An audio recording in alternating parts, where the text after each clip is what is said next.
मुंबई के टाटा मेमोरियल अस्पताल में मरीजों के लिए खाना बांटा जाता है और आम लोग भी लाइन में लगकर उस खाने को लेते हैं। उसी लाइन में एक मुस्लिम महिला भी लगी थी जो अपनी बारी आने का इंतजार कर रही थी। लेकिन जैसे ही वो खाने के नजदीक पहुंचती है, ये खाना बांटने वाले जो महोदय हैं, जिन्होंने पीले कलर का कुर्ता पहन रखा है और अपने हाथों से ये लोगों को खाना दे रहे हैं, इनका कहना था उस मुस्लिम महिला से कि आपको पहले जय श्री राम कहना होगा, तब आपको ये खाना मिलेगा। मतलब वहाँ पर मसला ये नहीं था कि भूख कितनी शदीद लगी है, मसला ये था कि धर्म का प्रचार कितना अच्छे तरीके से हो सकता है।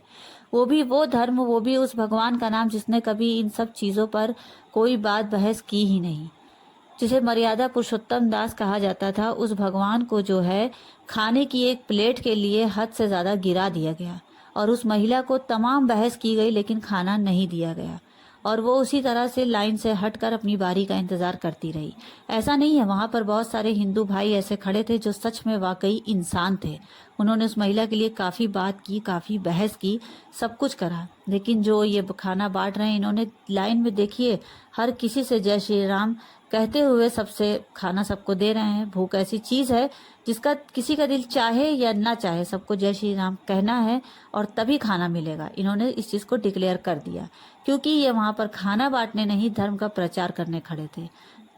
सोच के देखिए जरा, जिसने परिवार और दुनिया के सुख के लिए, लोगों को आराम पहुंचाने के लिए, लोगों को हर तरह की आशाइश देने के लिए, जिस मर्यादा पुरुषोत्तम दास ने अपने इतने बड़े राजमहल को छोड़ दिया, जंगलों जंगल फिरते रहे, 14 साल का वनवास काट दिया बगैर उफ करे, बगैर रास्ते में किसी से लड़ाई झगड़ा करे, बगैर किसी से बात बकवास करे, सिर्फ ऐसे कर्म पर चलते रहे कि लोगों ने उन्हें भगवान माना। उन्होंने कभी कहा नहीं कि हमें भगवान कहना, लेकिन उनके तरीके, उनका कर्म, उनका काम, उनकी सोच, उनके संस्कार, उनकी मर्यादा ऐसी थी कि लोगों ने उनको शीश झुकाया। जिस जिस रास्ते से वो गुजरे, वो रास्ता दिए से रोशन हो गया। ऐसे ही थोड़ी दिवाली मनाई जाती है। मर्यादा पुरुषोत्तम दास की बात है, भगवान राम की बात है। लेकिन उसी भगवान के नाम पर मुंबई के टाटा मेमोरियल अस्पताल के पास एक भूखे इंसान को सिर्फ भगवान का नाम लेने के लिए, वो भी नाम सिर्फ इसलिए कि प्रचार और प्रसार हो सके, इस वजह से खाना नहीं दिया गया। इस बात की पूरी कहानी क्या है, इसके पीछे क्यों इस तरह की चीज़ें हो रही हैं आज देश में, इस पे बात करेंगे। आप सुन रहे हैं MTS Voice 24 से MT सिद्दीकी को। ये वीडियो जो अभी आप लोगों ने देखा है, इसमें एक बहुत ही उम्र दराज इंसान है जो कि खाना बांट रहे हैं। माना जाता है कि बड़ी उम्र के लोग वैसे भी बहुत दयालु होते हैं और खाने का और भूख का किसी भी धर्म से या किसी भी मसले से कोई मसला नहीं होता। भूख वो चीज़ होती है ना कि इंसान अपने दुश्मन से भी खाना लेके खा लेता है, क्योंकि ऊपर वाले ने कुछ चीज़ें ऐसी दुनिया में बना दी है ना कि अगर किसी के घर मौत मिट्टी भी हो जाती है तो भी लोग शाम तक खाने का इंतज़ाम करते हैं। कोई भूखा है, कोई मरीज़ है, कोई अस्पताल में पड़ा है। पता नहीं इस दुनिया के कितने सारे ऐसे हालात हैं जिन हालातों से हर दिन हर इंसान गुज़र रहा है। ठीक है? हम लोग अपनी-अपनी जगह पर बैठ के पूरी दुनिया को देखते रहते हैं, समझते रहते हैं। लेकिन लोग उस चीज़ को जीते हैं। अस्पताल के बाहर अगर खाना बढ़ रहा है तो सोचिए वो कितने मजबूर लोग होंगे जो लाइन में लगकर उस खाने को खाने के लिए परेशान होंगे। लेकिन जब हम अच्छे हालात में होते हैं, अच्छे से अपनी गाड़ियों में बैठ के जा रहे होते हैं, तो हमको लगता है कि अरे ये भंडारे का खाना कौन खाएगा? लेकिन ऊपर वाला हर इंसान को उस हालात पर लाके खड़ा करता है एक बार। खाना बँटवाने वाले को भी वो शिफ़ा देता है, वो उसको वो देता है, अपना ज़रिया बनाता है कि मेरे ज़रिए से इस लोगों को बाँटे और गरीबों को दे। और खाना लेने वालों को भी वक़्त और हालात बता देता है कि आखिर परमात्मा है क्या चीज़। और बात आ जाए भगवान राम की तो फिर बात ही अलग हो जाती है। आखिर उस राम के नाम पर ये देश में क्या हो रहा है? क्यों हो रहा है? खाने जैसी चीज़ मर्यादा पुरुषोत्तम राम के नाम पर नहीं दी गई? किस जगह पर, किस रामायण में, किस गीता में, कहाँ पर भगवान राम ने कहा था ये बात कि जब मेरे नाम का कोई श्लोक करे, कोई मेरे नाम को झंडा ऊंचा करे, तभी उसको खाना देना? ये मत देखना कि वो इंसान भूखा है, कि अस्पताल के पास है, कि मरीज़ है, कि वो किस मर्ज़ में है, क्या है। उसका धर्म देखना, उसका सब कुछ देखना, तब खाना देना। ये ये इतने सीनियर सिटीजन होकर जो खाना बांट रहे हैं, आखिर इनसे कोई पूछे क्या इस बात के लिए क्या किसी ने कह कर भेजा था? उस भीड़ में एक मुसलमान औरत खड़ी थी, बेइंतहा भूखी थी। अस्पताल के बाहर का ये नज़ारा है। खाने जैसी चीज़ है, मामूली सी पूड़ी और सब्ज़ी रोटी यही सब बांटा जाता है। भंडारे में भी कोई बहुत अच्छा हलवा नहीं बांट दिया जाता है देसी घी का, ठीक है।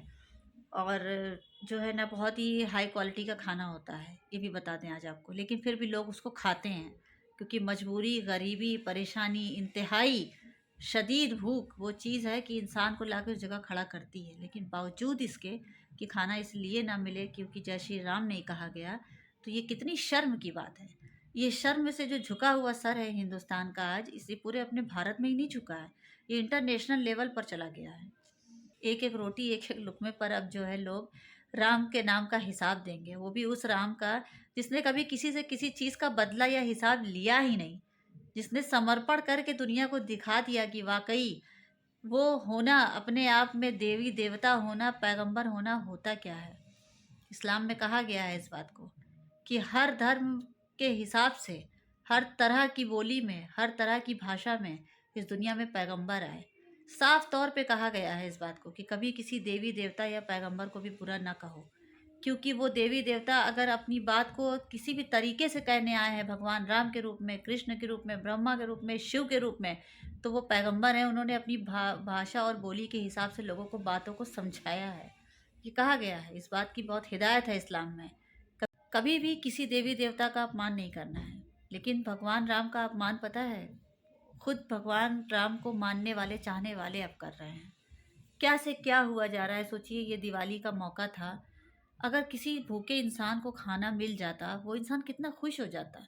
क्या ज़रूरत थी उससे धर्म की परीक्षा लेने की? पता नहीं उसे अपना खुदा भी याद था कि नहीं। यही पूछ लेते कि किस शदीद भूख में है वो, क्या कह रहा है भूखा इंसान। लेकिन ये सब बातों कोई मायने नहीं रखती है।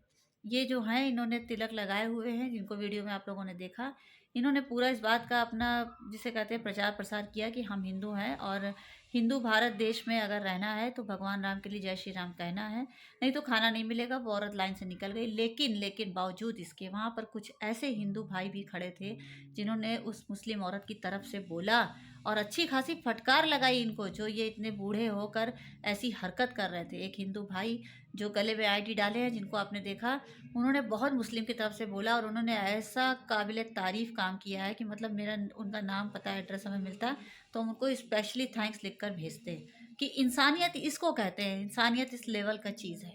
लेकिन इंसानियत की लेवल से, ज़मीर से तो इंसान गिरता जा रहा है ना। इखलाक, मोहब्बत, ये सब चीज़ें तो अब दरकिनार की बात हो गई हैं। आप अपने ज़मीर से जितना नीचे धर्म के नाम पे गिर सकते हैं, उससे बढ़िया कोई चीज़ है भी नहीं दुनिया में। ये था मुंबई का एक मामला। लेकिन अब आपको हम दिखाने जा रहे हैं एक और बहुत अच्छी बेहतरीन वीडियो, जो कि हमें इतनी पसंद आई है कि हम उसके बारे में आपसे क्या ही कहें। आप देखेंगे तो आपका दिल खुश हो जाएगा और आप लोगों को देखना चाहिए। आइए चलिए देखते हैं। पहले आप उस वीडियो को देखेंगे और फिर उन भाई के बारे में भी बात करेंगे। आपको बताएंगे कि मर्यादा पुरुषोत्तम दास की जो पूरी नीति थी, जो पूरा उनका काम था, जो कर्म था, जो आदर्श था, उसको ऐसे लोगों ने जिंदा करके रखा हुआ है।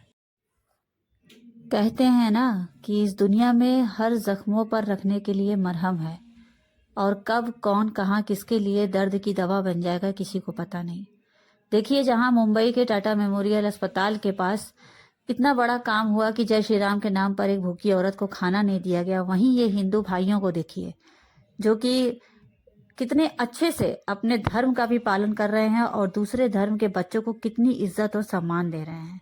ये वही मुसलमान के बच्चे हैं जो जय श्री राम नहीं कह रहे हैं, लेकिन फिर भी इनको इज्जत से खाना बांटा जा रहा है। खुद उनके आगे झुककर उनके हाथों में मोहब्बत से, इज्जत से, प्यार से उन्हें खाना बांट रहे हैं और खाने पीने का सामान दे रहे हैं। इनका प्यार देखिए, खाली खाली इन बच्चों को देखिए कि किस तरह से इस भगवा पहने हुए, जो कि भाई हैं और तिलक भी लगाए हैं माथे पर, हिंदू भाई हैं, इन्होंने कितनी इज्जत का काम किया और कितनी शदीद मोहब्बत से बच्चे इनके इर्द गिर्द जो है खड़े हैं और इनसे प्यार से बातें कर रहे हैं। तो क्या कहें, मतलब अल्फाज ही नहीं है। कितना अच्छा लगता है ना ये सब कुछ देखकर। इस वीडियो में वैसे बता दें, जो एंकरिंग है वो हम ही ने की है और हमें जो कुछ कहना था वो हमने वीडियो में कह दिया कि इस दुनिया में हर जख्म के लिए हर बेहतर दवा को बनाया है ऊपर वाले ने। और ये जो हिंदू भाई हैं, गले में इन्होंने भगवा गमछा पहन रखा है, टीका लगा रखा है, तिलक लगा रखा है। और इनकी श्रद्धा और इनकी शदीद मोहब्बत को देखिए कि मदरसे के बच्चों के पास जाकर उनकी ज़रूरतों को समझते हुए उन्हें अपने हाथ से खाना खिलाना, उन्हें इतना प्यार देना। आखिर कौन है ऐसा हिंदुस्तान में जो इस तरह से नहीं रहना चाहता? कौन है वो लोग जो धर्म के नाम पर खाना बांटते हैं? मतलब ये इतनी प्यारी वीडियो है कि आप समझिए कि एक वीडियो ने सारी चीज़ों को एक्सप्लेन कर दिया। हमें तो ऐसा लगता है कि शायद अब हमें कहने के लिए कुछ बचा ही नहीं, और हमें जो कुछ कहना था वो हमने कह लिया है वीडियो में। और सच्चाई यही है, जो ईश्वर की सच्ची इबादत करता है वो ही मोहब्बत करना जानता है, वो ही इश्क करना जानता है। जो लोग इस बात को तूल देते हैं ना कि बटेंगे तो कटेंगे, उनके लिए हमने एक लाइन लिख दी है आज आगे। आगे की इस लाइन को जोड़कर मेरी हमेशा लिखा जाए कि जिन्होंने कहा कि हम बटेंगे तो कटेंगे, उनसे ये कहा जाए कि ये सच है कि बटेंगे तो कटेंगे। हिंदू मुसलमान हमेशा एक थे और एक ही रहेंगे, न कभी बटे थे और न बटेंगे, और इसलिए न कभी कटेंगे। तो आप बताइए कि ये दोनों रिएक्शन वीडियो आपको कैसा लगा, और दोनों पे कमेंट्स ज़रूर ज़रूर करिएगा। मैं आपके कमेंट्स का बहुत इंतज़ार रहता है। आज के लिए इतना ही। और सोशल मीडिया के हर प्लेटफॉर्म पे फॉलो, लाइक और सब्सक्राइब हमें कर लीजिए, क्योंकि हम आपसे बात करने आते हैं और हमें ना समाज के जो ऐसे मुद्दे होते हैं उस पर बात करना बहुत अच्छा लगता है। हमें ऐसा लगता है कि लोगों के साथ हर चीज़ शेयर करो, क्या पता हम लोग बात करते करते ही एक अच्छे इंसान बन जाएं। सब लोग एक एक इंसान अगर अपने आप को सुधारेगा तो ये दुनिया बहुत अच्छी होती चली जाएगी अपने आप में। और जो हमारे हिंदू भाई हैं और जो हमारे मुसलमान भाई हैं, ये संदेश सबके लिए है कि ना हम कभी बटेंगे और ना ही हम कभी कटेंगे। जय हिंद, जय भारत।